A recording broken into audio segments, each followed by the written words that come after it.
Hi, everyone, and welcome to this week's episode of Motivational Moments.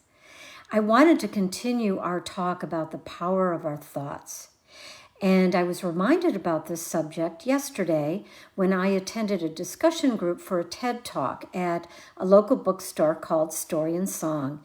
And we had a discussion about what we can do as individuals and as society to make changes in our lives, to be better citizens, to be better people, and to have better relationships. We discussed a lot of things that have happened in the last year or two with COVID, and how so many people have dealt with it or have had difficulty dealing with it.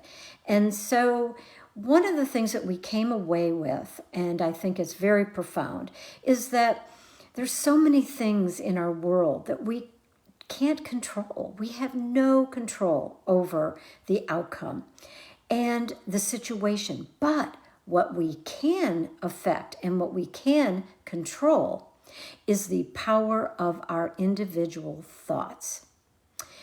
This is so clear. Life happens to us, right? So what happens to us, let's say 90% of the time, we can control what happens to us, or we can at least control how we react to the situation.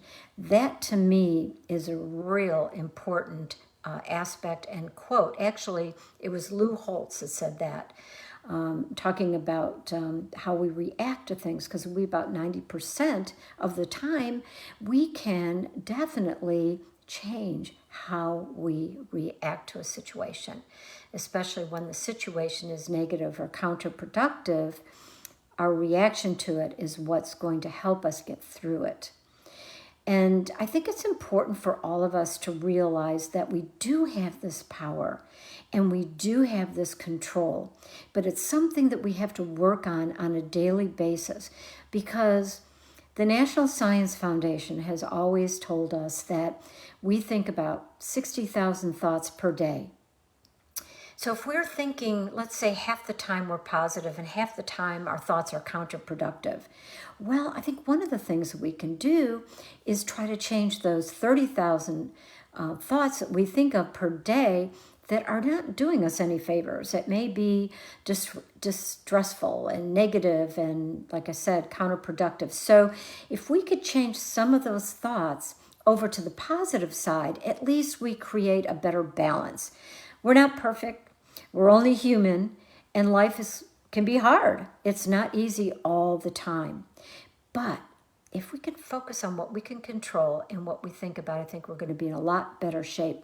And this is an exercise that we can do daily, because we wake up in the morning and a lot of times we're repeating the same thought patterns from the day before because they didn't go away. They just showed up the next day.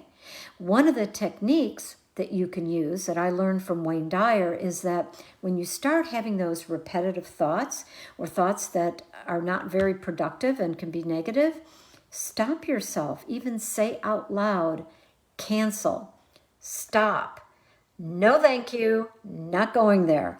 Because when you do that, you kind of change the neurotransmitters in your brain and the thought process so that you are more conscious that you have stopped that thought process, and then you can replace it with something more positive.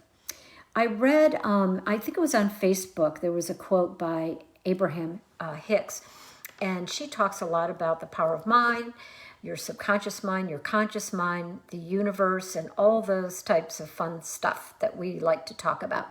But I'm going to read you what she said about one way that we could change our thoughts about our bodies. And I thought that was very interesting because many of us, probably all of us as women, are critical about our bodies. We don't like something. We don't like our hair. We don't like our chins. We don't like the way our arms look, or if we're gaining weight or anything. So here's what Abraham Hicks had to say about that. I'm going to grab it. All right. She said, take 15 minutes daily thinking of pleasant scenarios regarding your body with the sole intent of enjoying your body and appreciating its strength and stamina, flexibility, and beauty. When you visualize for the joy of visualizing, rather than with the intent of correcting some deficiency, your thoughts are more pure and therefore are more powerful. I thought that was an excellent quote. And we can do that with other aspects of our life.